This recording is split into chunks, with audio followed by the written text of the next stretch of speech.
आप सभी को चैत्र नवरात्रि के पंचम नवरात्रि की हार्दिक शुभकामनाएं।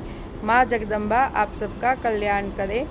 पंचम नवरात्रि के शुभ अवसर पर मैं आपको दुर्गा सप्तशती का पंचम पाठ का अध्ययन कराती हूँ। ध्यान से सुनिए। ऋषि ने कहा, प्राचीन काल में शुंभ और निशुंभ नामक दानवों ने अपने बल के मध्य में चूर होकर इंद्र के हाथ से त्रैलोक्य का राज्य व यज्ञ भाग छीनकर अधिकृत कर लिया। वे दोनों राक्षस सूर्य, चंद्र, कुबेर, यम, वरुण आदि देवों के अधिकार भी भोगने लगे। वायु और अग्नि का कार्य भी वे दोनों ही करने लगे। उन दोनों दानवों ने सभी देवों को पराजित, अपमानित तथा राज्य से बाहर करके उन्हें स्वर्ग से बाहर खदेड़ दिया। उन दोनों बलशाली असुरों से अपमानित होकर देवताओं ने अपराजिता देवी का स्मरण किया। उन लोगों ने सोचा कि जगदम्बा ने हम लोगों को प्रसन्न होकर वर प्रदान किया था कि संकट की स्थिति में तुम्हारे स्मरण से मैं तुम्हें संकट मुक्त कर दूंगी। ऐसा निश्चय करके देवता लोग गिरिराज हिमालय पर्वत पर जाकर भगवती विष्णु माया की स्तुति करने लगे। देवताओं ने कहा, देवी को नमस्कार है, महादेवी शिवा को हमारा सदैव नमस्कार है, प्रगति एवं भद्रा को प्रणाम है। नियम पूर्वक जगदम्बा को हम लोग प्रणाम करते हैं। रौद्रा, नित्य, गौरी एवं धात्री को बार बार नमस्कार है। ज्योत्ना, स्नामयी, चंद्र रूपणी, सुख स्वरूपणी देवी को सदैव नमस्कार है। शरण में आगतों की कल्याणकारी, वृद्धि एवं सिद्धि रूपणी देवी को हमारा बारंबार प्रणाम है। राक्षसों की लक्ष्मी, राजाओं की लक्ष्मी तथा सर्वाणी स्वरूपा जगत जननी को हम प्रणाम करते हैं। दुर्गा, संकटहारिणी, सर्वसारभूता, सर्वकारिणी, ख्याति, कृष्णा और धूम्रा देवी को मेरा सतत प्रणाम है। अत्यंत सौम्या, अत्यंत रुद्रा देवी को हम बार बार प्रणाम करते हैं। जगत की आधारभूता कीर्ति देवी को पुनः पुनः हमारा प्रणाम है। सब प्राणियों में विष्णु माया के नाम से कही जाने वाली देवी को मेरा सतत नमस्कार है। सभी प्राणियों में चेतना कहलाने वाली देवी को मेरा अभिवादन है। सभी जीवों में बुद्धि रूप से निवास करने वाली देवी को मेरा बार बार प्रणाम है।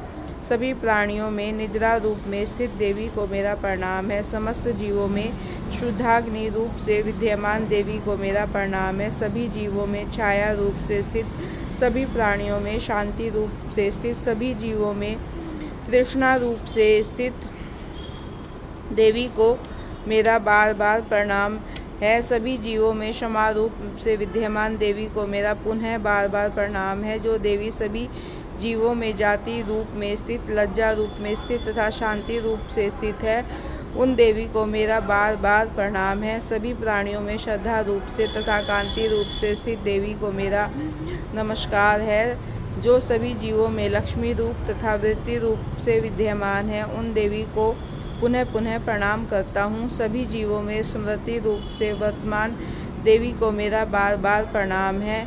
जिन देवी की सभी जीवों में दया तथा तुष्टि रूप से स्थिति है, उन देवी को मेरा प्रणाम है। जो देवी सभी प्राणियों में मात्र तथा भ्रांति रूप में विद्यमान है, उन्हें मेरा बार बार नमस्कार है। जो देवी समस्त जीवों के इंद्रिय वर्ग की स्वामिनी तथा सभी प्राणियों में व्याप्त रहने वाली हैं, उन्हें मेरा नमस्कार है। जिस देवी की इस सृष्टि में चैतन्य रूप से व्याप्ति है, उस देवी को मेरा प्रणाम है। प्राचीन काल में अपनी इष्ट सिद्धि की पूर्ति होने से देवी ने जिनका सत्वन तथा देवों के राजा इंद्र ने बहुबल तक जिनका सेवन किया था, वह कल्याणकारी ईश्वरी हमारा हित तथा मंगल करे तथा मेरी सभी आपदाओं का निवारण करे। जिन परमेश्वरी को हम सब देवगण दैत्यों द्वारा त्रस्त हो इस समय प्रणाम करते हैं तथा जो भक्ति युक्त चित्त हो वाले पुरुषों के स्मरण करने से समस्त संकटों को तत्काल टाल देती है, वे जगदम्बा हमारे संकट को नष्ट करे। ऋषि बोले, हे राजन, देवताओं के इस स्तुति पाठ के समय गंगा स्नानार्थ वहाँ श्री पार्वती देवी आई हुई थी। उन सुंदर भ्रिकुटी वाली भगवती पार्वती ने देवताओं से प्रश्न किया, आप लोग यहाँ किसकी स्तुति कर रहे हैं? तब उन्हीं के शरीर कोश से उत्पन्न हुई शिवा देवी ने कहा, युद्ध में निशुंभ दैत्य से पराजित तथा शुंभ से अपमानित होकर ये समस्त देवता मेरी ही स्तुति कर रहे हैं।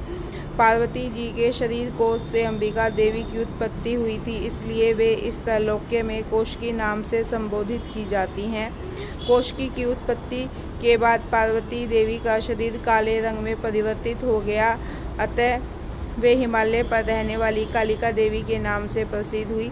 इसके पश्चात वहाँ शुंभ निशुंभ के भृत्य चंडमुंड ने आकर परम मनोमुग्धकारी रूप वाली अंबिका देवी को देखा। देवी को देखकर वे शुंभ दानव के पास जाकर बोले, महाराज, मैंने हिमालय पर एक अत्यंत रूपवती स्त्री देखी है, जिसकी कांति से हिमालय भी उदासित हो रहा है। वैसा अनिध्य रूप कभी किसी से नहीं देखा होगा। वह असुराधीप, आप पता लगाएं कि वह कौन है और उसे ग्रहण कर लीजिए। उस स्त्री रतन के समस्त अंग बहुत ही कमनीय हैं और वह अपने अंगों की आभा से समस्त दिशाओं को आलोकित कर रही है। हे दैत्यराज, अभी तक वह हिमालय पर ही वर्तमान है, आप उसे चलकर देख सकते हैं। हे प्रभु, इस समय आपके ग्रह में संसार के सभी रतन, घोड़े, रथ, हाथी और शोभित हो रहे हैं। हाथियों में ऐरावत, वृक्षों में पारिजात तथा घोड़ों में उच्च शर्वा तो आपने इंद्र से छीन ही लिया है। हंसों से जुता हुआ ब्रह्मा जी का यह रतन जड़ित अद्भुत विमान अब आपके यहाँ पड़ा है। महापद्म नामक कुबेर की निधि छीनकर आपने हस्तगत कर लिया है। केसरों से सुशोभित किलंजली नाम की माला समुद्र ने आपको अर्पित कर दी है, जिसके कमल कभी भी नहीं मुरझाते हैं और सदा हरे भरे रहते हैं। सोना बरसाने वाला वरुण देव का छत्र भी आपके घर में शोभित हो रहा है तथा प्रजापति का यह उत्तम रथ भी आपके पास उपलब्ध है। हे दैत्येश्वर, मृत्यु की उत्क्रांतिता नामक शक्ति भी आपने अपने अधिकार में ले ली है तथा वरुण का पाश और समुद्र गर्भ के अनेकों रतन आपके अनुज निशुंभ के पास हैं। अग्नि ने स्वतः शुद्ध किए हुए 2 वस्त्र आपको अर्पित किए हैं।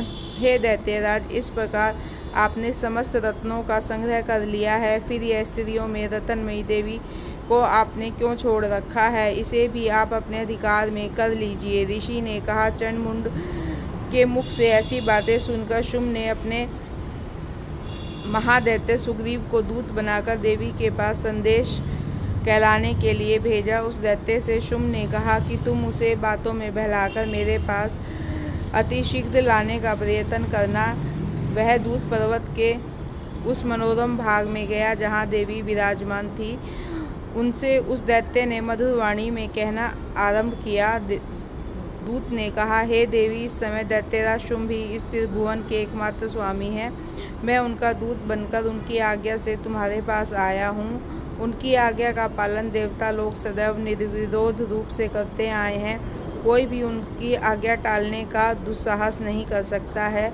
उन्होंने समस्त देवों पर विजय प्राप्त की है और तुम्हारे लिए जो संदेश दिया है उसे एकाग्रचित होकर सुनो। समस्त विश्व मेरे अधीनस्थ है, देवता भी मेरी आज्ञा का पालन करते हैं। संपूर्ण यज्ञांशों को ही मैं भिन्न भिन्न रूप से ग्रहण करता हूँ। तीनों लोकों के श्रेष्ठतम रतन सभी मेरे अधिकार में है।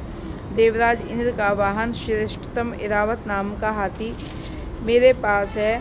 क्षीर सागर के मंथकाल में उत्पन्न अश्व रतन उच्च शर्वा को अब देवताओं ने मुझे अर्पित कर दिया है। हे सुंदरी, इन पदार्थों के अतिरिक्त और भी जितने अमूल्य रतन या पदार्थ देवों, गंधर्वों या नागों के अधिकार में थे, वे सब अब मेरे पास उपलब्ध हैं। हे देवी, हम लोग तुम्हें स्त्रियों में रतन समझते हैं और रत्नों को तो भोगने वाले हम ही हैं। इसलिए हे देवी, आप हमारे पास आ जाओ। हे चंचल चितवन सुंदरी, तुम मेरे या मेरे भाई महापराक्रमी निशुंभ के पास रहकर दुर्लभ सुखों का उपभोग करो, क्योंकि तुम रतन स्वरूपिणी हो। मेरा वर्ण करके तुम अतुल संपत्ति तथा ऐश्वर्य की उत्तराधिकारी बनोगी। अपनी बुद्धि से ऐसा विचार कर तुम मेरी पत्नी बनना स्वीकार करो। ऋषि ने कहा, दूत के मुख से ऐसी बातें सुनकर कल्याण में भगवती दुर्गा मन में गंभीर भाव से मुस्कुराते हुए उस दूत से कहने लगी।